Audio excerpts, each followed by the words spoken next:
Fala pessoal, sejam bem-vindos aí a mais uma aula de finanças pessoais e a aula de hoje vai tratar de imprevistos e investimentos. Imprevistos, já puxando o gancho aí da aula anterior, né, e reforçando o assunto, que imprevistos acontecem? E investimentos, porque todo mundo deseja ter um futuro tranquilo e uma vida bem mais confortável.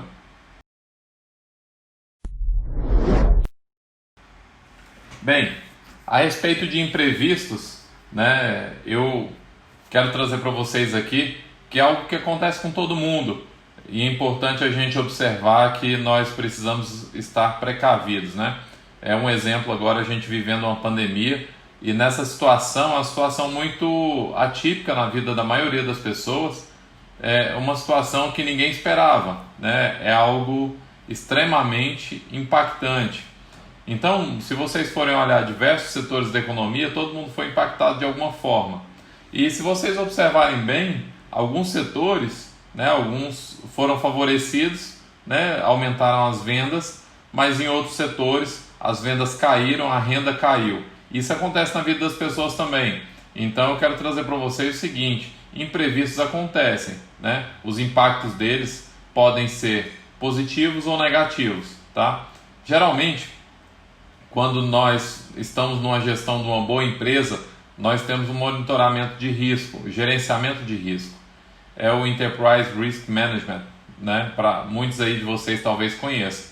E é o que de fato é um grande diferencial aí em momentos de crise, em momentos de imprevisto dentro das grandes empresas. Que aí pequenas empresas não estão acostumadas com isso, né? Na vida pessoal da mesma forma, imprevistos acontecem, então você precisa se preparar, você precisa analisar riscos, as possibilidades de coisas ruins acontecerem, para que você esteja prevenido em determinadas situações dessa, tá bom? No caso específico, né, quando a gente fala aí de finanças pessoais, as finanças nossas, devemos colocar aí uma reserva de emergência. A gente vem falando isso lá desde o início, tá? E estou trazendo um pouco do livro aqui, né, a essência do que tem no livro. Se vocês precisarem complementar, complementem os estudos lá lendo. A leitura é fundamental, tá? Tem algumas coisas do livro que eu não comento, porque eu deixo para vocês lerem mesmo e aproveitarem um pouco também, não só vídeo, mas também a leitura, tá? E depois exercitar isso na prática. Então, tratando aí de reserva de emergência, lá no livro do Serbasi recomenda aí 6 meses do custo de vida da sua família, tá? Seria então, se sua família gasta 10 mil por mês para viver ou sobreviver de uma maneira assim, sem luxo, sem conforto, ou mesmo até com conforto, com luxo que você queira, a gente recomenda aí 6 vezes esse valor, tá? Para você ser suportado aí durante os 6 meses em caso de imprevisto, que geralmente é um montante significativo e um tempo suficiente para você arrumar um outro emprego, caso seja demitido, ou talvez em situações aí de doença você conseguir se recompor, tá? É uma regra? Não, não é uma regra. Se você quiser fazer uma reserva de 12 meses, né, fica à vontade, né? De 3 meses, fica à vontade. Só que aí pensando sempre no risco, né? O recomendado são 6 meses, né? Investigando aí as vidas das outras pessoas, baseado em experiências passadas, né? Esses 6 meses aí, não só o Serbasi traz, mas outros profissionais aí das finanças pessoais trazem esses 6 meses como um período razoável. Então foque nisso, tá? O seu custo de vida aí, se for 5 mil, 5 vezes 6, 30, né? Você vai ter 30 mil aí de reserva de emergência. E onde eu aplico isso, professor? Renda fixa, de preferência liquidez imediata, se não curto prazo ou curtíssimo prazo, tá?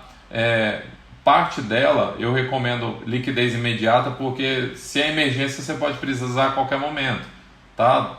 Talvez ali 1 dia ou 2 ou 3, às vezes até 5 dias de resgate, né? Que é o que o pessoal chama de operações com D+1, D+2, etc.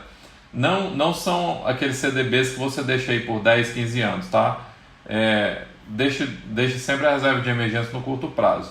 Outros rendimentos aí que você pretende para o futuro e você pode balizar também na sua carteira de investimentos, pensar em alguma coisa para o longo prazo, sim. Por exemplo, tesouro direto, mas sabendo que você não deve tirar aquele dinheiro antes do prazo, tá ok? Então, primeiro passo aí para imprevistos, reserva de emergência. Gente, não tem alternativa, sabe? Você é jovem, está começando a vida agora, faça uma reserva de emergência. Você é mais velho, não tem reserva de emergência, comece a partir de hoje, tá? E caso você não tenha reserva de emergência, eu vejo algumas pessoas aí, maioria não tem essa rotina de economizar, né?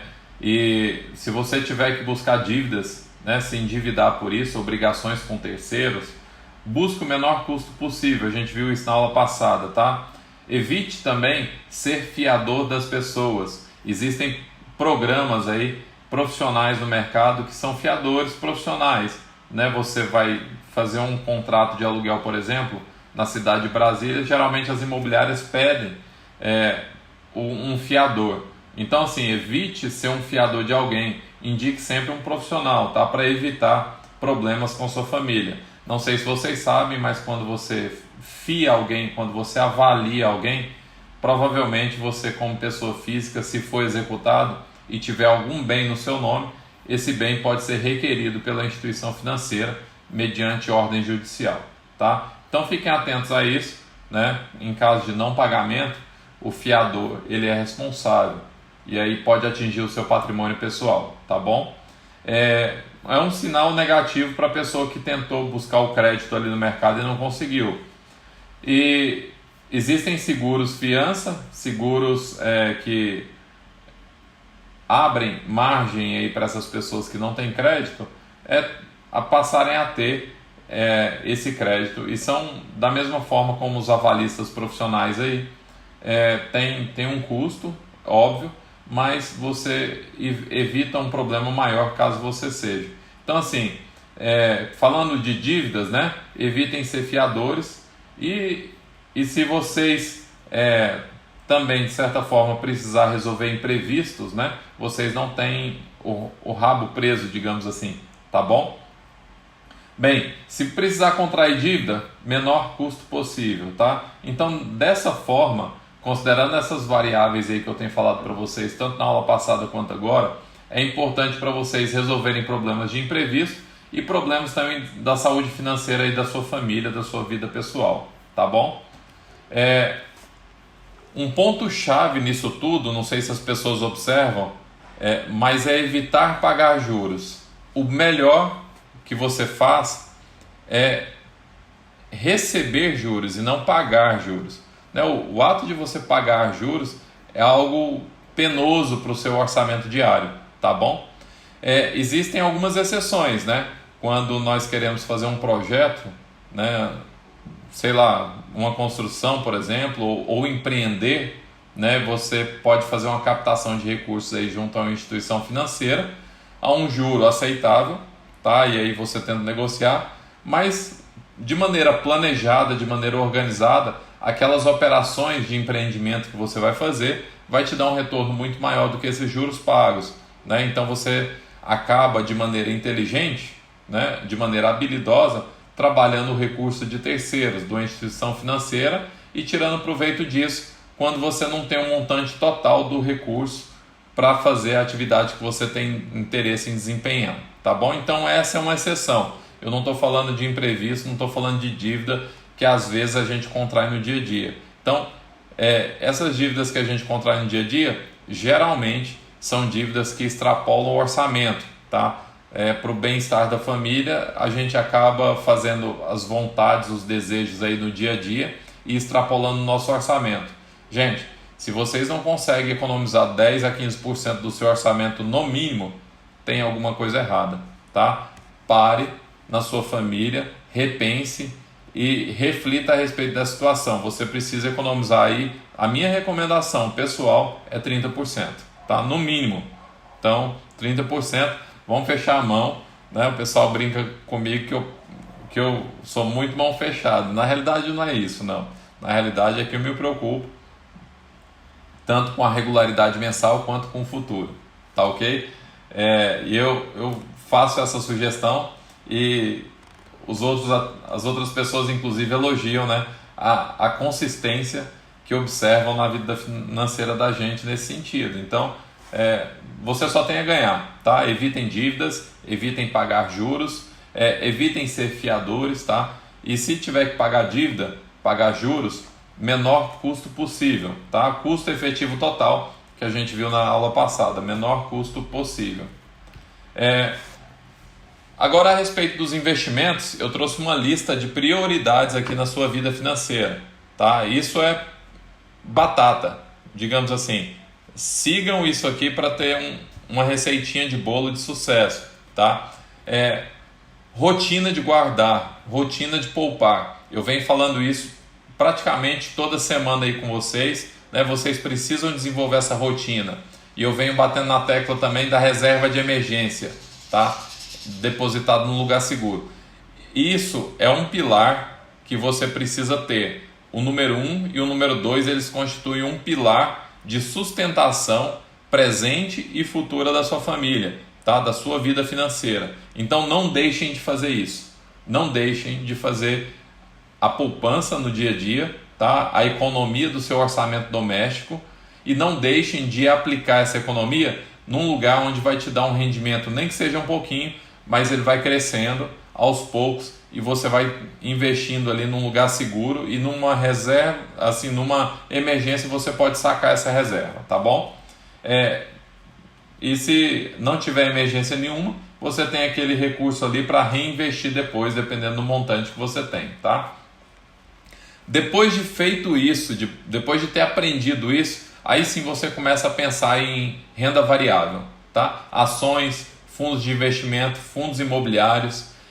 Aí você começa a diversificar a sua carteira. Quando você diversifica, você assume mais risco, porém, diversificando de maneira adequada, orientado aí por um profissional, então você mesmo estudando sobre isso, entendendo o mercado, é uma oportunidade que você tem de alavancar os seus recursos, né? Aumentar o seu patrimônio, tá? E também manter aí uma renda passiva, tá bom? Da mesma forma que a reserva de emergência vai te dar uma renda passiva, mesmo pouquinho ali todo mês, a renda variável também, vocês têm que focar em renda passiva e crescimento do patrimônio, tá bom? Uma outra alternativa é quando você tem um volume significativo aí de recursos, você pode pensar também em empreender, tá? A questão de empreender, tem uns que usam para sobrevivência, né, para crescimento profissional, e tem outros que usam aí como investidores, né? Você faz parceria com alguém da sua família, você faz parceria com algum amigo e investir em algum negócio. Isso também é muito importante para alavancar seus negócios. Geralmente, o empreender, né, o fato de investir num negócio próprio, se for bem planejado, bem organizado, é o que vai te proporcionar maior liberdade financeira, maior retorno. Porém, é importante ressaltar isso aqui. Gente, precisa ser planejado, precisa ser um empreendimento que você goste de trabalhar nele, precisa ser um empreendimento onde tenha margem de lucro, tá? Onde você consiga crescer o patrimônio desse empreendimento e onde você consiga gerar receita futura para você, tá bom? Então, empreender por empreender, simplesmente porque gosta, faça de maneira organizada, faça de maneira planejada e com uma margem aí, sempre trabalhando os números, né? Margem de contribuição positiva, tá? Se vocês não sabem o que é isso aí, depois quiser aprender um pouquinho mais, pode mandar dúvidas aí no nosso fórum, no nosso chat, né? Ou por e-mail mesmo, que a gente entra em contato com vocês e responde essas dúvidas. Mas empreender realmente é uma forma de você não depender dos outros de maneira direta aí, sei lá, uma pessoa que te sustenta, né? Mas que pode dar uma liberdade financeira também no longo prazo e no curto prazo. Depende da velocidade, depende da tração do seu negócio, tá bom? Então é isso, galera. Rotina, tá? Comecem com a rotina. Dinheirinho que você ganha, sei lá, R$100, guarda aí R$1 por semana, começa a ter rotina. Quando você começar a ter essa rotina, essa praticidade aí no seu dia a dia, vai aplicando esse dinheirinho na reserva de emergência ali, num lugar seguro, com liquidez imediata. Depois você começa na renda variável ou então com o seu próprio empreendimento, tá bom? Isso tudo focando sempre na valorização do seu patrimônio, tá? Crescendo em valor, ou seja, é o que o pessoal chama aí para as empresas de equity, né? Crescendo o valor patrimonial do seu patrimônio pessoal e também te gerando renda passiva, tá? Recorrência também nos negócios, aí as pessoas falam de empreendimento.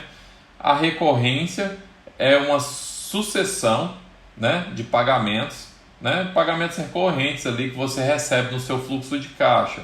A renda passiva também nos investimentos, seja em renda fixa ou em renda variável, também focando em renda passiva, eles te dão um certo retorno, pagando em dividendos, juros sobre o capital próprio, por exemplo, tá?